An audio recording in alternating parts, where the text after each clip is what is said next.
Добрый день, уважаемые участники нашей сегодняшней Good встречи. afternoon, dear participants of our meeting. We are part of the Peking Book Fair, and today we are going to discuss the national literatures of the peoples of the Russian Federation. We will also discuss major events of the past year. I would like to introduce our speakers, and then we'll tell you about our plans for the next 4 days, how we will participate in the book fair. Maksim Amelin is the editor-in-chief of OGI. This is a United Publishing House, literally publishing house, and his publishing house is offering a special program. We also have Tatyana Mokshanova. She is a poet, a translator, and she is head of the Mordovian Writers Union. We also have Zarina Kanukova, a well-known writer. She's a journalist. She's a scriptwriter, and she's also supports the national programs in support of the national languages. There will be 3 master classes, workshops on event key language, and it will be conducted by Karina Schäfer. She represents the Linguistics Institute of the Russian Academy of Science. Then Khanty language, Ilya Yegorov from RANEPA, Contemporary Studies, and then workshop on Dolgan language conducted by Ksenia Bolshakova. She is an activist in the movement in support for the language. The day after tomorrow, there will be a roundtable discussion. We will be discussing the languages of the far east of Russia. There will be several participants in the roundtable. And then there will be a meeting with the poets of Yakutia, Елизавета Migalkina, and Daria Martinova Nesany, and this will be on November 26th. And it will be followed by Buryatia workshop, which will be participated by poets and writers and translators. And also, finally, on the 27th of November, there will be an online meeting with contemporary writers of the Far East. There will be a dedicated meeting on Karyak folklore and Chukcha writer. At noon 12, there will be a roundtable on the literature of Siberian people, and then a language activism will be followed, and it will be dedicated to the preservation and revival of the languages of the peoples of Russia. This is quite a dense and intense program. The agenda that would be of interest for people who are interested in the development of the national languages. Now, we move to our agenda, and I give the floor to Maksim Amelin. Good afternoon, good day. I'll be short, as brief as possible. I will tell you about our program in support of national literatures. It was founded after the year of literature in Russia. That was in the year 2016. And the kickstart for its beginning was the year of literature. I think during that year, the national writers expressed their dissatisfaction because it covered mostly the creativity of the writers writing in the Russian language. So we wanted to correct this mistake. And in my soul, I'm sort of a collector. Nobody knew the scale and scope of these national literatures. How many of them? Where are they? And as a collector, I was very much interested to introduce to readers and experts the poetry in national languages.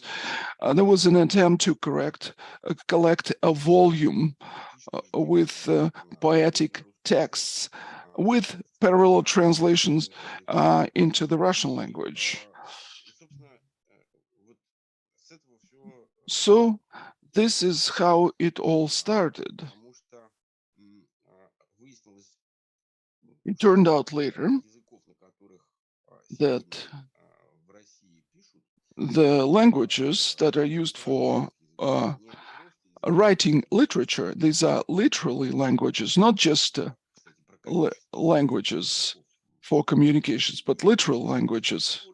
And of course, this number is a subject of heated discussions, but literally languages. It's quite easy to count them because we can see the texts of authors who write in the past, let's say, few years, maybe 25, 30 years even. So the first volume of poems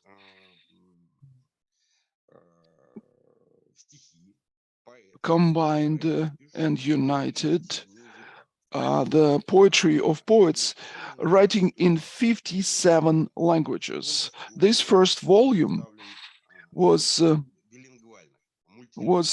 as I already said, it was bilingual or multilingual even. So you can see the original text and the translation into the Russian language. Usually, that is not quite customary. The books are usually published in the language of the original, of the source language, and or the book is in translation. So this was an attempt to combine these two approaches so that the reader could see both versions on one page.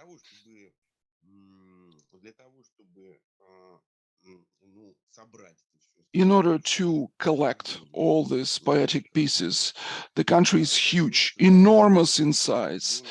Sometimes it's very difficult to reach some very remote regions, almost impossible.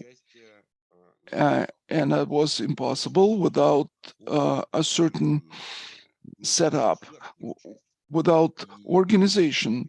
And we decided to do this without the government involvement. So we established national councils. There are 52 so-called national literary councils or unions. They collect the texts, issue their recommendations that regarding the texts that they believe that are important for the development of the national literature. Here in Moscow, where I'm now, we have our own understanding of the national literatures. The linguists of the Institute of Linguistics and Lexicology, they have their own vision, and they have a different understanding of the situation in the national literatures. They the linguists do not deal with modern literature. For a linguist, the best case is the dead language, extinct language. Same as philologist. The best for philologists is to deal with writings of a writer who died. So Latin, ancient Greek, Sanskrit are the best sources for inspiration for the researchers. But we are more interested in modern literature, in our contemporary literature, in the ways of its development, and how different literatures relate to each other. Because we live in the space of the Russian Federation, which is mixed and uniform at the same time. And I think this is a great advantage of ours to have such a number of languages. In China, there are also a lot of national languages, and there are two writings.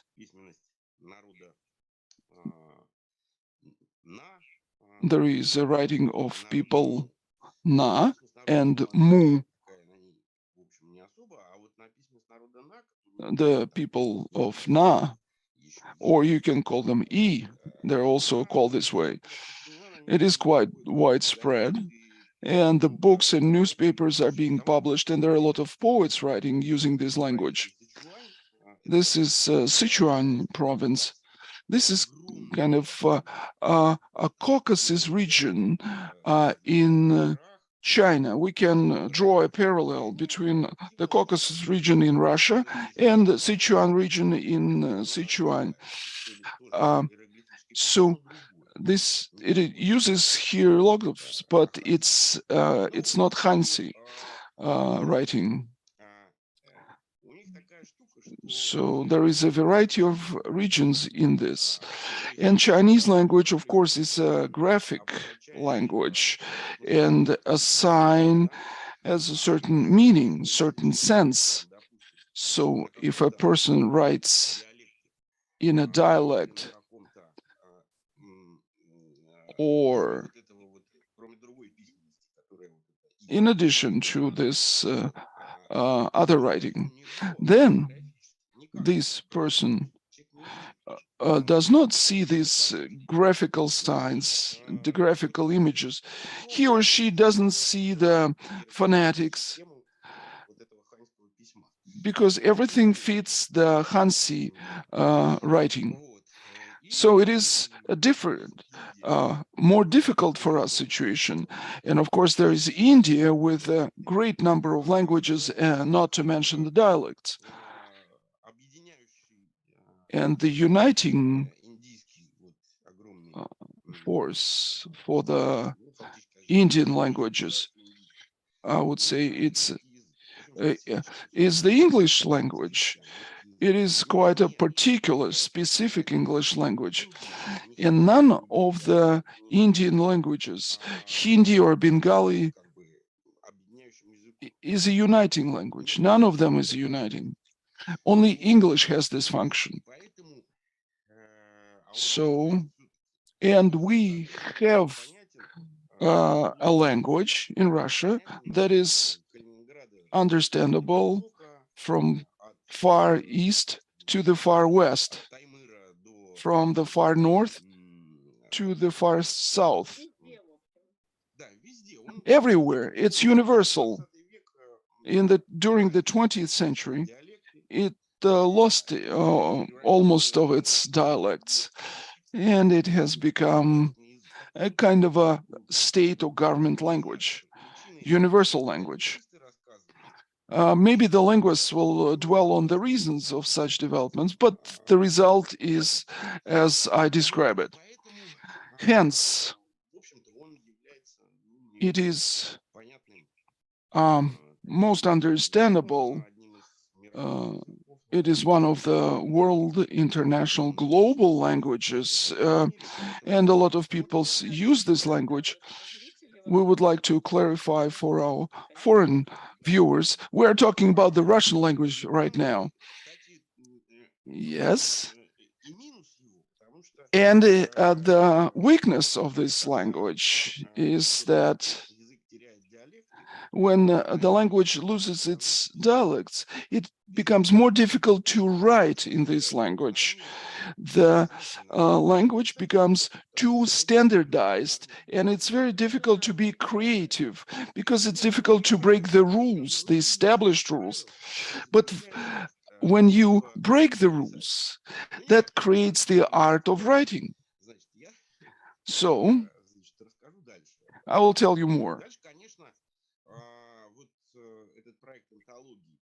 This project of anthology was further developed, and the second anthology was the anthology of children's literature. And there were 55 languages there.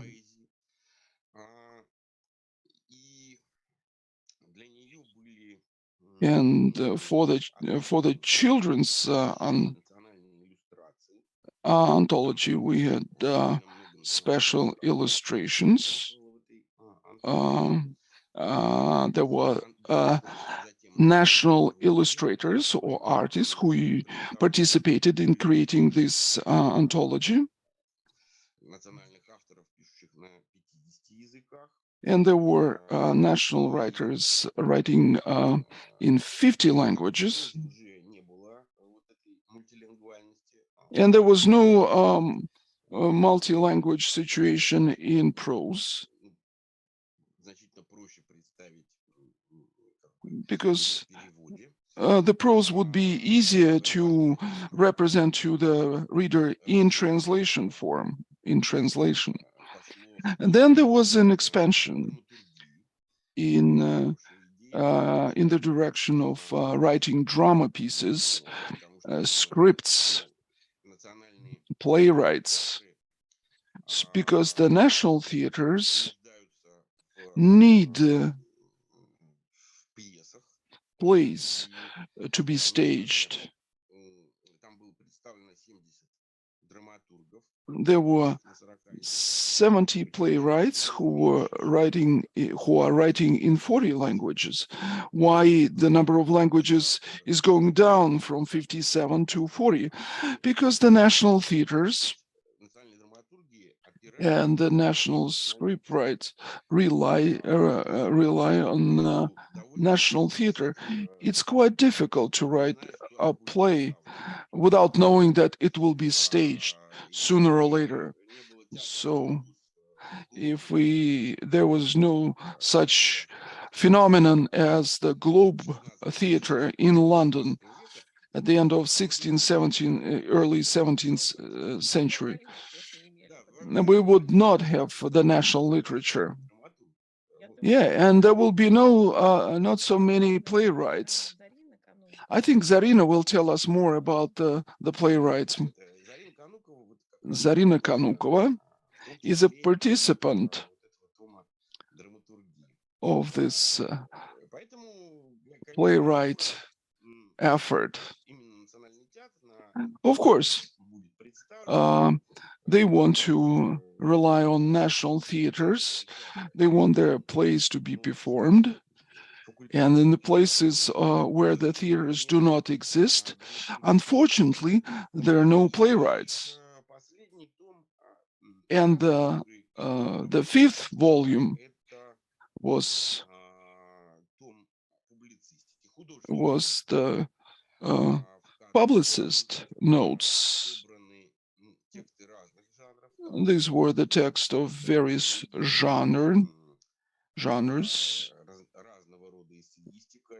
There were essays,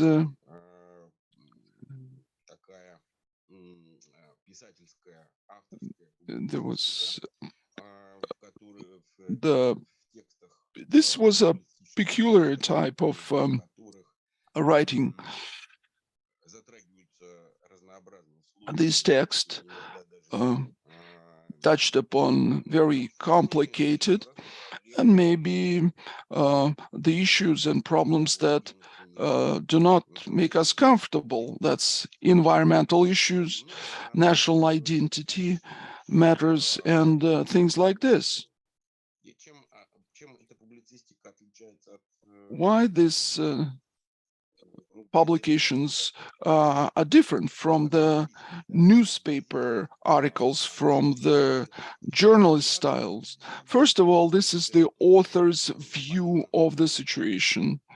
So in addition to the event covered in a particular piece, you could feel the vision and position of the author. And naturally, further on,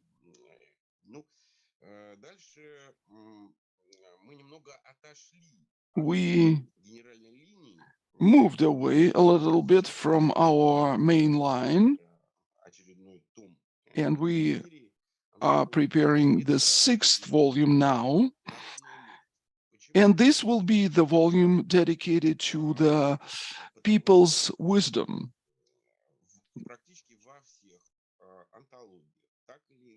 Practically in all anthologies, this way or another, we came across a situation when the texts have various idiomatic expressions, proverbs, popular sayings, and for peoples of our country, this is kind of a cultural code that they share.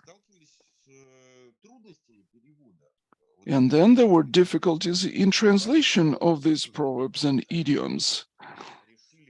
And then we decided that such corpus of proverbs and sayings should be presented. And this will be a volume where the texts will be presented in parallel translation into Russian.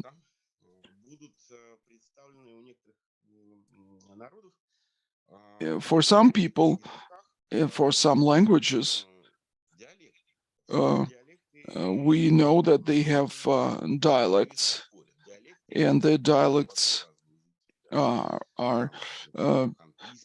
the linguists are arguing whether these are dialects or just different languages. And it is Khanty, Nenets, or dialects of Ossetian language. Чисто графически, что вообще просто разные графические записи. Graphically, they look absolutely different.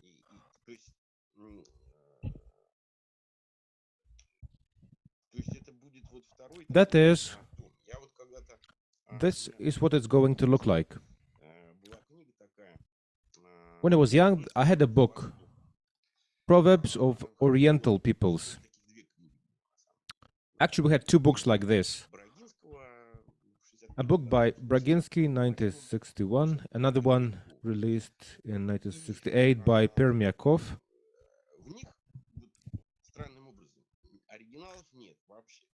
Weirdly enough, they provide no mention of the original. Out of the language we have in our program in Russia, it listed 10 or 11 languages. So actually, this whole scope was not covered. Moreover,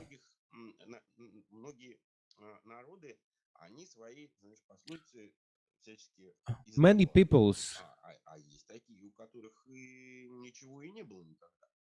made some publications on their proverbs, while others did not. Amusingly enough, the Avar language proverbs would be released in Russian or in the original language. Hopefully, we were able to break the vicious circle. Maxim, it's absolutely interesting. We are running out of time, unfortunately. Yes. And let me wrap up. In this book, we also cover languages, which are not literally languages at the moment, but The texts are there. We tried to search for more of them, and we had 10 more of them. They will also be presented.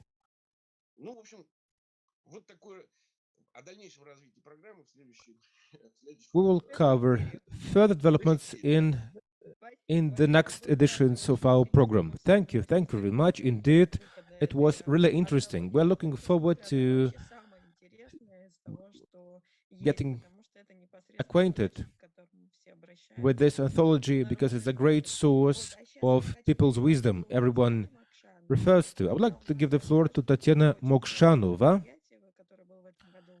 Tatyana is going to cover a brilliant event taking place in the Saransk region and in the city of Saransk. Tatyana, please unmute.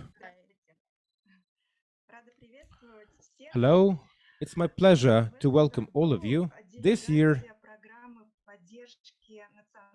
the support for ethnic languages, literatures visit the city of Saransk, Mordovia, and this region of Russia has become the sixth platform for practical workshops on translations from Russian minor languages into other languages under the scope of the Mother Tongue Book Program. Similar events took place in Dagestan, Yakutia, Karelia, Buryatia, and Tatarstan regions.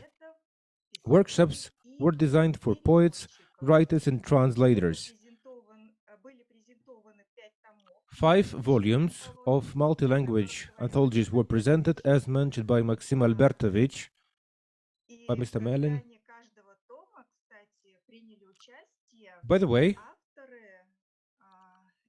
authors of Erzya and Moksha, writing in their native languages, mother tongue languages, provided their input, as well as translators into Russian.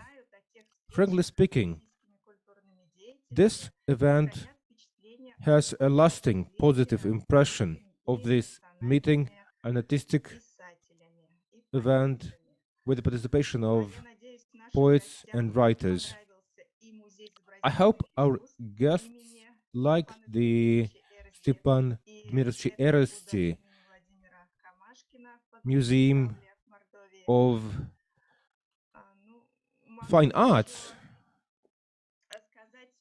I can also say that the education program saw the participation of poets, translators, writers, critics, educators of the Gorky Literature Institute. 2 of them are present today in this call: Maksim Albertovich Amelin, Alyona Karimova, as well as Mikhail Mikhailovich Ipkin,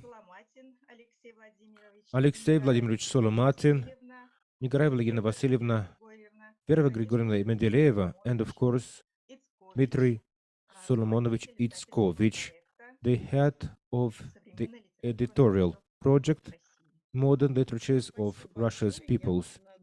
Thank you very much, Tatyana.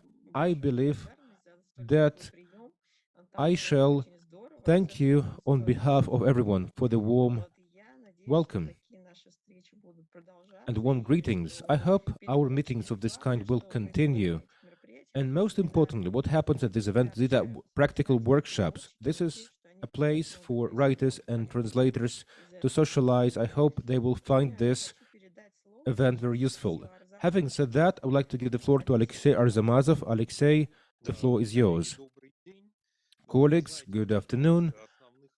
As you know, one of the main support areas, this is a translators forum.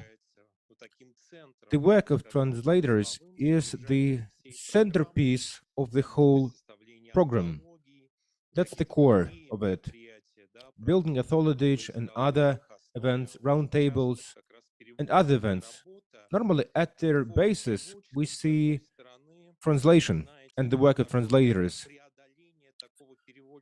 When it comes to translation, it's about breaking translators' silence, which we saw over the last 30 years in the multi-ethnic Russian literature. We all know that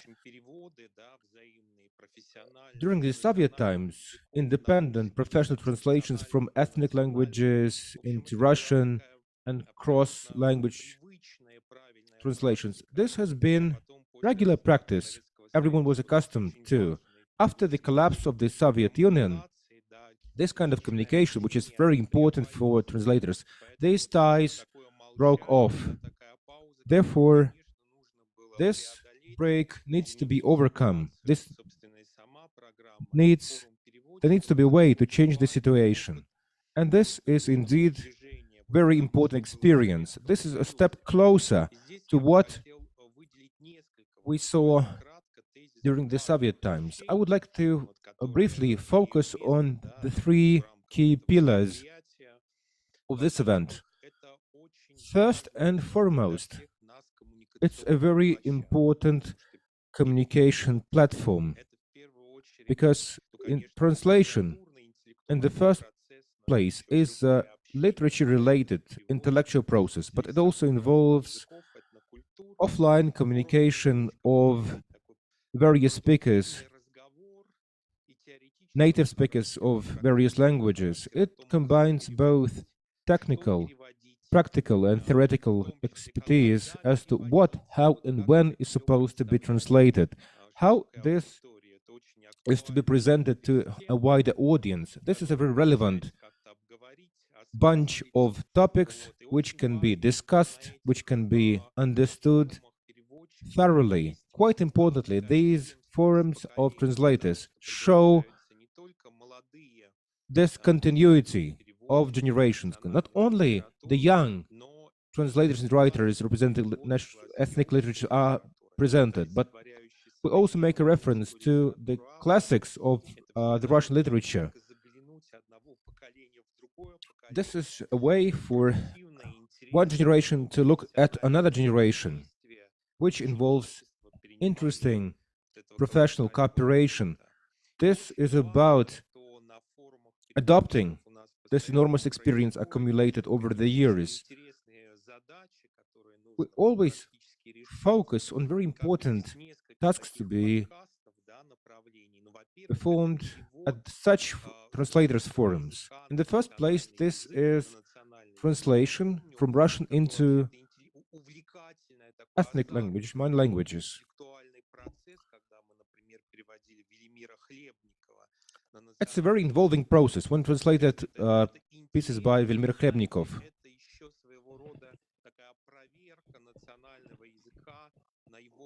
This is also a test for such a language, for a national language, whether it can stand this test, because some languages do not possess the complex devices to convey very delicate matters, which actually motivates translators to search for a proper equivalent. And secondly, it's about translation of national literature pieces into Russian, which is also very important. There is still a feeling that national literature is like terra incognita for a wide audience. At first sight, we see such writers and poets in action, but still a wide audience is not acquainted with this endless world of national languages. And it takes proper representation at a high level. And thirdly, we need to maintain this continuity. When it comes to translations from Russian into national languages and vice versa, we need to strike new relationships at this translators forum of ours. This translates into friendship.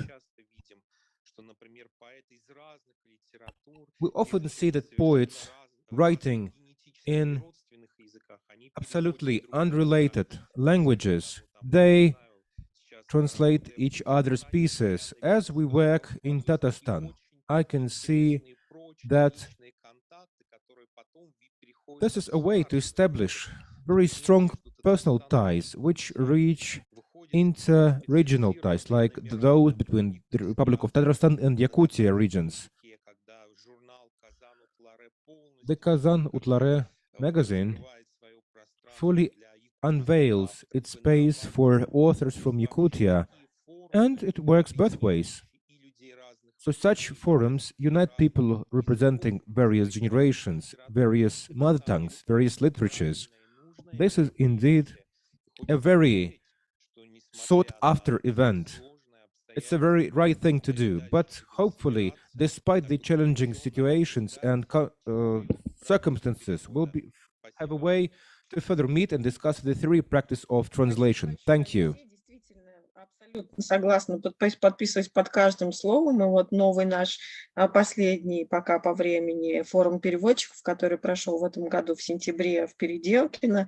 Our new forum of translators that took place in Peredelkino this past September, I would say was very successful. Yurin Tatarenko, who lives in Novosibirsk, is currently translating a Tatar writer. This is how we establish connections and find people. We really need these connections between these people, and we need this for our development of our literature. I think we are running out of time, but still there we have a few things to discuss. And we give the floor to Zarina Kanukova. She will tell us about the national theater. I'm writing in Kabardian Cherkess language. Our language is also called Adyg language, and it is part of the Abkhaz-Adyg family of languages. I write poems, plays, and prose, and in the project in support of the languages of the national languages of Russia. I'm part of this project since 2017. My writings were included in 3 different anthologies, and we are expecting the next volume, the volume with the playwrights, with the plays for theaters. And of course, it is very important to note that this is contemporary literature. Very recently in Moscow, there was a festival of modern plays and cinema. Then the festival moved to Kazan in Tatarstan and Petrozavodsk in Karelia. And the plays in Buryat, Tatar, Yakut, Karel, and Kabardian Cherkess or Adyg language, my play, were present at this festival. We were watching modern films of contemporary film directors, filmmakers, and I met the young film directors from my republic. They are students of Alexander Sakurov, a world-known filmmaker. And the world will soon see their works. And maybe this will happen in China. One of our films was made on our language.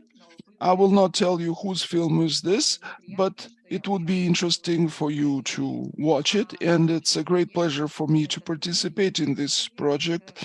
And this is our favorite project in support of the national literatures of the peoples of Russia. We keep on working on the formats of our meetings, because I would really like to avoid a situation when you hear the word festival and all of us have certain perception of what the festival is. For us, we're changing our formats. We're working on the development. We would like to to somehow develop them, to modify them. And on the same stage, we had a very well-known and recognized theater people and not so well-known playwrights who want to come and work in the theater. They want to draw attention to their creativity. So this was a platform of our program. This is how I view it. The new force is coming to, the new blood is coming to the theater. And literature, together with translation and in connection with the theater, will produce wonderful results. I think we're about to complete our meeting, but I would simply add one sentence. In my creative biography, during all my life, I think this project is the most important because it affects not only me personally and not only my language, but it advances and develops the languages of Russia. I think for all of us, this project is, if not the most important, then one of the most important. We have just a couple of minutes left. I would like to introduce to you once again our speakers, Maksim Amelin, editor-in-chief of UB, United Humanitarian Publishing House, and he's the driver of this program. Tatyana Mokshanova, she's an expert in support of the languages, and she is from Mordovia, an activist.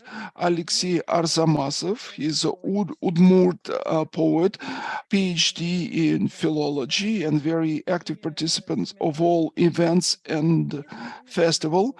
And Zarina Kanukova.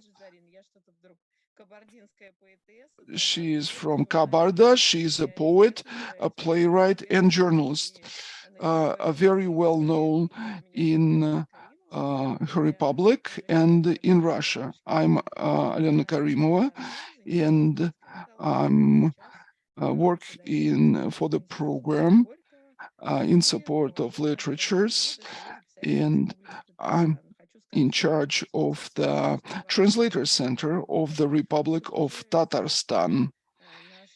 And establishment of the translation center in Tatarstan is the result of our joint efforts.